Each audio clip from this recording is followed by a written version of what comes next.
Bonjour à tous. Aujourd'hui, une vidéo pour revenir sur la façon dont on s'y prend pour réussir la première partie de l'épreuve orale de français. Concrètement, comment est-ce qu'on optimise les 30 minutes de préparation qui nous sont offertes? Vous le savez déjà, la première partie de l'épreuve, 12 minutes, c'est à la fois une lecture linéaire, c'est-à-dire un exercice d'explication de texte qui vous amène à construire une interprétation et dans laquelle l'examinateur va évaluer votre compréhension littérale du texte. Cette compréhension littérale, c'est-à-dire est-ce que j'ai compris ce que raconte le texte, c'est ce qui vous permet d'atteindre la moyenne. Et ensuite, pour aller au-delà de 10, eh bien, on évalue votre capacité à construire une interprétation du texte que vous avez sous les yeux. La lecture linéaire, vous le savez déjà, c'est une lecture qui se fait au fil du texte et elle procède phrase par phrase et pas ligne par ligne malgré son nom ou vers par vers. Dans certains cas, je pense à des cas de phrases très atypiques, des phrases très très longues ou bien des phrases qui ne possèdent pas de ponctuation ou bien des phrases comme chez Jean-Luc Lagarce qui reviennent à la ligne un peu n'importe quand. Alors évidemment, vous pouvez ne pas procéder phrase par phrase et dans ce cas-là, vous procédez proposition par proposition, groupe par groupe. En tout cas, vous respectez les mouvements du texte. Donc, première partie de l'épreuve, c'est cette lecture linéaire, mais également la question de grammaire. Concrètement, comment on s'y prend pour organiser, optimiser ce temps de préparation? La première chose, il faut l'entendre, le temps va vous manquer. Vous n'avez que 30 minutes de préparation, vous ne pouvez pas réaliser un travail qui relève de l'idéal ou de l'excellence au brouillon. Cela ne veut pas dire que vous ne serez pas excellent, ça veut dire que l'excellence, il va falloir la rechercher au moment où vous allez passer devant l'examinateur. Pour ce brouillon, le principe, c'est de vous organiser pour ne pas manquer trop de temps. Ce que je vous conseille, c'est d'abord de vous occuper de la question de grammaire. Vous réservez 5 minutes pour celle-ci en début de préparation.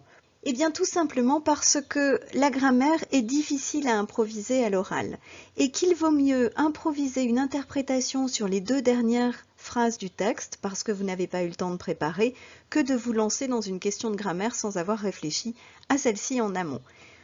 Quand je dis on commence par la grammaire, je précise bien 5 minutes maximum. Et si vous n'avez pas fini au bout de 5 minutes, eh bien tant pis, vous passez à la suite. La grammaire, c'est 2 sur 20. On ne rate pas l'épreuve parce qu'on n'a pas très bien réussi la question de grammaire. Et vous la traitez, évidemment, cette question sur une feuille à part que vous mettez de côté. 5 minutes, ça veut dire qu'une fois que vous avez terminé de traiter votre question de grammaire, il vous reste 25 minutes. Et vous passez à la lecture linéaire. Sûrement que vous n'aurez pas le temps de terminer et ce ne sera pas grave, vous improviserez sur les 2 dernières phrases, sur la dernière phrase. On rentre dans le dur du sujet, c'est-à-dire comment je m'organise pour faire ma lecture linéaire au brouillon pendant 25 minutes.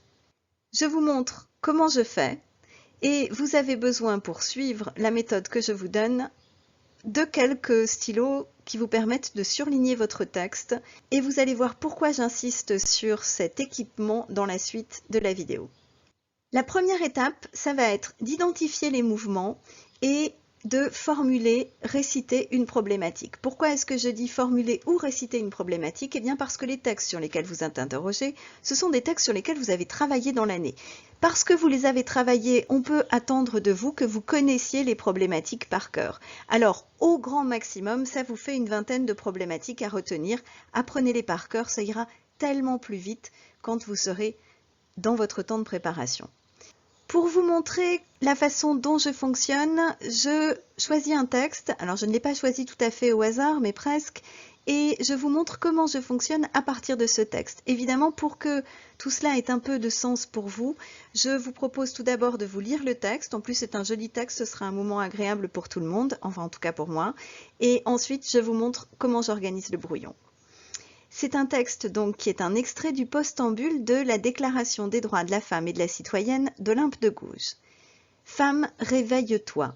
Le tocsin de la raison se fait entendre dans tout l'univers. Reconnais tes droits. Le puissant empire de la nature n'est plus environné de préjugés, de fanatisme, de superstitions et de mensonges. Le flambeau de la vérité a dissipé tous les nuages de la sottise et de l'usurpation. L'homme esclave a multiplié ses forces, a eu besoin de recourir aux tiennes pour briser ses fers. Devenu libre, il est devenu injuste envers sa compagne. Ô femme, femme, quand cesserez-vous d'être aveugle? Quels sont les avantages que vous avez recueillis dans la Révolution? Un mépris plus marqué? Un dédain plus signalé? Dans les siècles de corruption, vous n'avez régné que sur la faiblesse des hommes. Votre empire est détruit. Que vous reste-t-il donc? La conviction des injustices de l'homme, la réclamation de votre patrimoine fondé sur les sages décrets de la nature? Qu'auriez-vous à redouter pour une si belle entreprise? Le bon mot du législateur des noces de Cana? Craignez-vous que nos législateurs français, correcteurs de cette morale longtemps accrochée aux branches de la République, mais qui n'est plus de saison, ne vous répètent « Femme, qu'y a-t-il de commun entre vous et nous ?» Tout auriez-vous à répondre. Pour faciliter la suite, je vous propose de nous intéresser aux mots qui peuvent poser problème. Je suis prof de français, j'ai du mal à travailler sur un texte en me disant que peut-être certains passages vous échappent, donc je m'y livre très rapidement. Le tocsin pour commencer, qui est une sonnerie de cloche qui donne l'alarme. Il y a ensuite le mot usurpation, c'est-à-dire l'appropriation par la fraude ou par la violence de quelque chose à laquelle on n'a pas le droit. Il y a le mot fer. L'homme a eu besoin de la femme pour briser ses fers, c'est-à-dire ses chaînes, ce qui le mettait en esclavage. Le dédain, c'est l'indifférence, c'est le mépris. Le patrimoine, c'est les biens qu'une personne possède. Le décret, c'est une décision judiciaire, la décision d'une autorité plus largement. Le législateur, c'est celui qui établit. Il y a enfin cette référence aux noces de Cana. Il s'agit d'une référence biblique et c'est un épisode durant lequel Jésus aurait transformé de l'eau en vin. Pourquoi est-ce que cet épisode intéresse Olympe de Gouges? Parce que quand sa mère vient dire à Jésus « Il n'y a plus de vin, au secours, toi qui fais des miracles, peux-tu nous aider ?» Celui-ci lui répond « Que me veux-tu, femme ?» C'est donc évidemment une référence qu'Olympe de Gouges fait de façon tout à fait ironique. Voilà pour le vocabulaire, on n'en parle plus. Ce qui m'intéresse maintenant, c'est comment je fais au brouillon.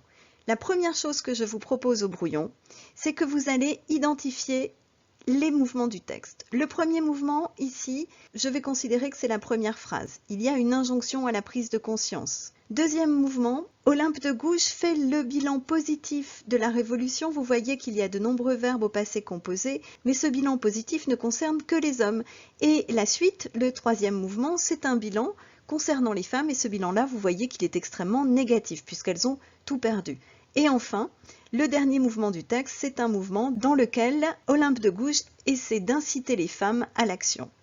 Une fois que j'ai identifié mes mouvements, je me saisis d'une feuille de brouillon et je commence à prendre des notes pour mon introduction.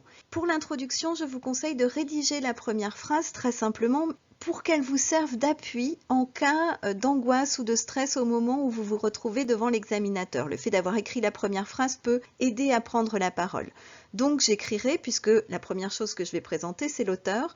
Olympe de Gouges est une femme engagée du XVIIIe siècle qui a participé à la Révolution française. Deuxième chose que je fais au brouillon, je présente l'œuvre. La Déclaration des droits de la femme et de la citoyenne est un pastiche de la Déclaration des droits de l'homme. Je présente ensuite le passage. Il s'agit ici du postambule, c'est-à-dire la fin de l'œuvre, et j'essaie de donner un ou deux traits esthétiques concernant cet extrait. Je vais ici me limiter à dire qu'il s'adresse aux femmes. Vous voyez que je procède un peu en entonnoir. Je pars du plus large, Olympe de Gouges, puis une de ses œuvres, quel passage dans l'œuvre et qu'est-ce qu'il a comme caractéristique ce passage. Ensuite, j'écris en toutes lettres sur ma feuille. Lecture, parce qu'il faudra que je pense à lire le texte à voix haute. Je vais présenter les mouvements. Donc je vais simplement écrire ici « mouvement » et je fais un trait de couleur sur ma feuille de brouillon qui me renvoie au trait de couleur que j'ai fait sur mon texte. Et ensuite, je mets la problématique. Alors soit vous vous amusez à la reconstituer, soit vous l'avez apprise par cœur. Moi j'ai appris par cœur. En quoi ce passage conclut-il l'œuvre par un appel à la révolte des femmes? J'ai mon introduction. L'introduction m'a pris 5 minutes, il me reste 20 minutes. Avant même de passer à la lecture linéaire, je vais m'occuper de la conclusion. Pourquoi est-ce que je m'intéresse tout de suite à la conclusion? Eh bien parce que si jamais le temps me manque, et le temps va me manquer, eh bien j'aurai déjà une conclusion rédigée ou presque. Je garde la problématique en mémoire, je réponds à la problématique. Ici, cela donnerait quelque chose comme un appel à la révolte qui retrace les acquis des hommes avec la Révolution pour inviter les femmes à se battre pour leurs droits. Et si je peux, j'essaie de trouver une ouverture. Olympe de Gouges rédige donc ici un manifeste. Elle est une féministe du XVIIIe siècle à qui succéderont beaucoup d'autres. Et ce sera largement suffisant. Tout cela m'aura pris 2 minutes. Il me reste 18 minutes et c'est le moment où j'attaque la lecture linéaire proprement dite. Je dispose donc maintenant de 18 minutes pour mener ma lecture linéaire. Vous avez une vingtaine de lignes, 18 minutes, ça veut dire concrètement qu'il faut passer un peu moins d'1 minute par ligne. Vous comprenez que c'est une épreuve de vitesse qui commence. Voilà la méthode que je vous propose. Première étape, vous reprenez votre problématique et vous la gardez sous les yeux parce que vous n'allez chercher dans le texte que ce qui est en lien avec votre problématique. Inutile de faire des remarques sur certains procédés, sur certains faits qui vous ont sauté aux yeux si ceci n'apporte rien à la question que vous avez posée en premier lieu et qui est votre hypothèse de lecture. Deuxième étape, vous allez noter sur une nouvelle feuille mouvement 1 et vous allez vous attaquer à ce mouvement phrase par phrase. Sur mon texte, je vais numéroter ma première phrase et je reporte ce chiffre sur ma feuille de brouillon. Je sais que tout ce qui suit va concerner sur ma feuille de brouillon la phrase numéro 1. Je reviens à mon texte et je vais surligner dans le texte les éléments qui me paraissent répondre à ma problématique et je les surligne systématiquement de couleurs différentes. Vous verrez ensuite pourquoi c'est important. Je remarque d'abord le mot femme qui montre à qui elle parle. Je remarque qu'elle utilise à 2 reprises Olympe de Gouges l'impératif. Je remarque qu'il y a le terme tocsin. Je vois que c'est important, c'est un signal d'alarme le tocsin.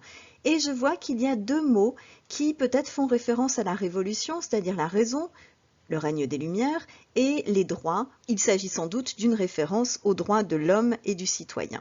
Une fois que j'ai surligné les termes qui m'intéressent, en parallèle, mon brouillon est posé à côté de mon texte. Je trace rapidement sur mon brouillon un tableau, des colonnes, peu importe. En tout cas, quelque chose qui ressemble à ça.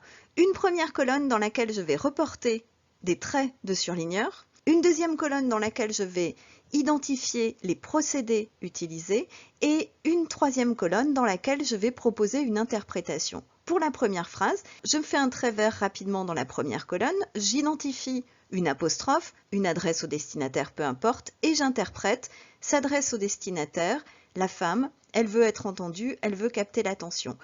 Pour les 2 verbes que j'ai surlignés en jaune, dans la première case de ma deuxième ligne, je donne un coup de surligneur jaune, j'écris en face impératif, je remarque que c'est le mode de l'injonction, de l'ordre, donc Olympe de Gouges se place en donneuse de leçons. Elle essaie d'agir sur son destinataire. Je remarque aussi que ces 2 verbes commencent par le préfixe re qui suppose la répétition. Donc je me dis dans l'interprétation qu'il s'agit peut-être de l'idée d'un retour à un état perdu. La femme a dormi pendant des siècles, elle était ignorante et donc Olympe de Gouges essaie de la ramener sur le bon chemin. Pour le tocsin, je souligne qu'il s'agit d'un lexique en lien avec l'urgence. Elle va donc dramatiser le discours avec l'idée peut-être d'une guerre qui se déclare, d'un combat ou d'une situation en tout cas d'urgence. Et enfin, les mots raison et droit, je vois qu'ils renvoient au contexte qui est la fin de ce XVIIIe siècle, marqué tout à la fois par le mouvement littéraire et culturel des Lumières et donc l'idée de raison, et puis aussi bien sûr par la Révolution.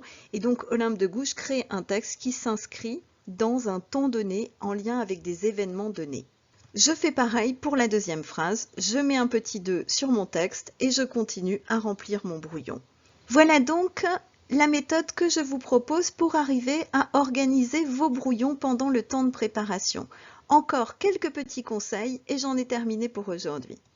Quelques conseils pour terminer, donc, concernant votre préparation toujours. Le premier conseil, c'est de penser à numéroter les pages au fur et à mesure.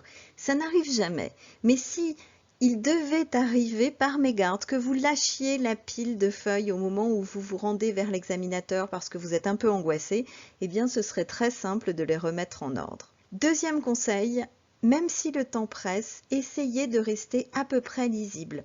Utilisez des abréviations, faites des flèches, des tirets, ça c'est pas très important.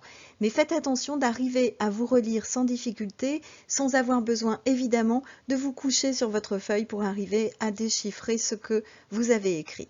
Et enfin, quelques conseils encore pour terminer, qui concernent plus précisément votre prestation orale, le moment où vous allez rejoindre l'examinateur.